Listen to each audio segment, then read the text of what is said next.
సార్వత్రిక ఎన్నికలు దగ్గర పడుతున్నటువంటి నేపథ్యంలో ఆంధ్రప్రదేశ్లో రాజకీయాలు రసవత్తరంగా మారుతూ ఉన్నాయి. అనకాపల్లి వైసీపీ పార్లమెంట్ అభ్యర్థిగా పోటీ చేస్తున్నటువంటి బూడి ముత్యాల నాయుడు. ఈయన ఆంధ్రప్రదేశ్ ఉప ముఖ్యమంత్రిగా కూడా పనిచేశారు. బూడి ముత్యాల నాయుడికి సొంత కొడుకు నుంచే ఆయనకి వ్యతిరేకత వ్యక్తమవుతూ ఉంది.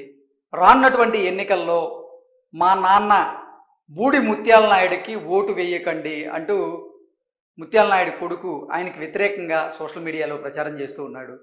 సొంత కొడుకుకే న్యాయం చేయలేని వాడు రాష్ట్ర ప్రజలకు ఏం న్యాయం చేయగలడు, కాబట్టి మీరు ఎట్టి పరిస్థితుల్లో మా నాన్నకి ఓటు వేయకండి అంటూ కూడా బూడి ముత్యాల నాయుడు కుమారుడు సోషల్ మీడియా వేదికగా చేసుకొని ఆయన ప్రచారం చేస్తున్నటువంటి నేపథ్యంలో దానికి సంబంధించినటువంటి వార్త ఇప్పుడు సోషల్ మీడియాలో ఉంది. దాన్ని విశ్లేషణ చేసుకునేటువంటి ప్రయత్నం చేద్దాం. ఈనాడు,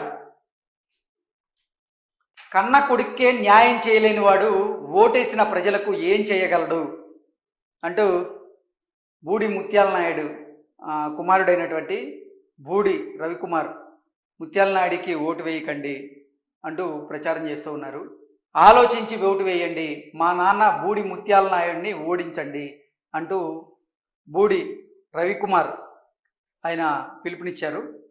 ఆ వార్త ఏంటనేది ఒకసారి కనుక మనం చూసుకున్నట్లయితే, మా నాన్నను ఓడించండి అంటూ ఉప ముఖ్యమంత్రి అనకాపల్లి వైకాపా ఎంపీ అభ్యర్థి బూడి ముత్యాల నాయుడు కుమారుడు బూడి రవికుమార్ ప్రచారం చేస్తూ ఉన్నారు. మంగళవారం ఆయన సామాజిక మాధ్యమాల్లో విడుదల చేసిన ఈ చిత్రంలో కన్న కొడుకుకు న్యాయం చేయలేని వారు ఓటేసిన ప్రజలకు ఏం న్యాయం చేయగలరు, ఆలోచించి ఓటు వేయండి, మా నాన్న బూడి ముత్యాల నాయుడిని ఓడించండి అంటూ పేర్కొన్నారు. జిల్లాలో ఈ చిత్రం వైరల్ అవుతోంది. ఓవరాల్గా చూసుకున్నట్లయితే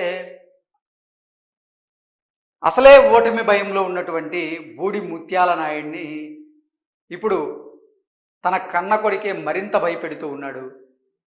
ఎన్నికలు దగ్గర పడుతున్నటువంటి నేపథ్యంలో అసలు బూడి ముత్యాల నాయుడికి ఓటేయకండి అంటూ కన్న కొడుకే తండ్రికి వ్యతిరేకంగా పనిచేస్తున్నటువంటి నేపథ్యంలో అక్కడ వైసీపీ అభ్యర్థులు తల్లబట్టుకోవాల్సినటువంటి పరిస్థితి అయితే ఎదురవుతూ ఉంది. ఆయన అనకాపల్లి వైసీపీ పార్లమెంటు స్థానం నుంచి పోటీ చేస్తున్నటువంటి నేపథ్యంలో ఆ స్థానంలో ఉన్నటువంటి 7 అసెంబ్లీ నియోజకవర్గాల మీద కూడా ఈ ప్రభావం పడేటువంటి అవకాశం ఉంటుంది అంటూ కూడా కొంతమంది రాజకీయ విశ్లేషకులు విశ్లేషణను అందిస్తున్నటువంటి నేపథ్యంలో అక్కడ ఈయన గతంలో బూడి ముత్యాల నాయుడు మాడుగుల అసెంబ్లీ నియోజకవర్గం నుంచి గెలిచి ఉప ముఖ్యమంత్రిగా ఆయన బాధ్యతలు చేపట్టారు. అయితే ముత్యాల నాయుడికి అక్కడ కొంచెం వ్యతిరేకత ఉంది. అలాగే జగన్మోహన్ రెడ్డి వ్యతిరేకత వల్ల కూడా అక్కడ బూడి ముత్యాల నాయుడు ఓడిపోతాడు అనేటువంటి సంకేతాలు బలంగా ఉన్నటువంటి నేపథ్యంలో బూడి ముత్యాల నాయుడిని అనకాపల్లి ఎంపీ అభ్యర్థిగా బరిలోకి దింపారు జగన్మోహన్ రెడ్డి.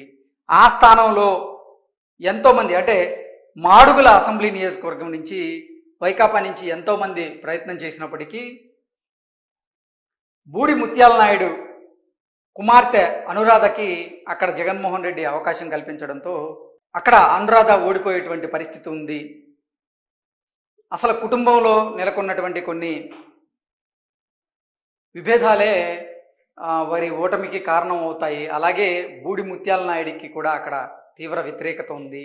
ఇప్పుడు వాళ్ళ కూతురుని అక్కడ మాడుగుల నుంచి రంగంలోకి దింపుతున్నటువంటి నేపథ్యంలో ఆవిడకు కూడా అక్కడ వ్యతిరేక పవనాలు వీస్తున్నాయనేటువంటి వార్తలు బలంగా వస్తున్నటువంటి నేపథ్యంలో సొంత కుమారుడే బూడి ముత్యాల నాయుడికి ఓటు వేయకండి అంటూ ఆ నియోజకవర్గంలో, ఆ పార్లమెంటు నియోజకవర్గంలో ఆయన బలంగా ప్రచారం చేస్తున్నట్లుగా రవికుమార్ గారు, అలాగే సోషల్ మీడియాని కూడా వేదికగా చేసుకొని ఆయన తండ్రి పైన యుద్ధాన్ని ప్రకటించినట్లుగా తెలుస్తోంది.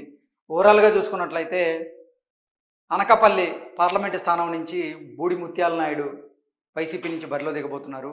అక్కడ కూటమి అభ్యర్థిగా సీఎం రమేష్ గారు బరిలో దిగబోతున్నారు. సీఎం రమేష్ గారు అక్కడ అన్ని పార్టీలకు చెందినటువంటి నాయకులతో సమన్వయం చేసుకుంటూ వారిని అడుగులు ముందుకేస్తున్నటువంటి నేపథ్యంలో బూడి ముత్యాల నాయుడికి మాత్రం సొంత కుటుంబం నుంచే వ్యతిరేకత ఏర్పడడంతో ఆయన ఓడిపోవడం ఖాయం అనేటువంటి సంకేతాలు అయితే బలంగా వినపడుతూ ఉన్నాయి.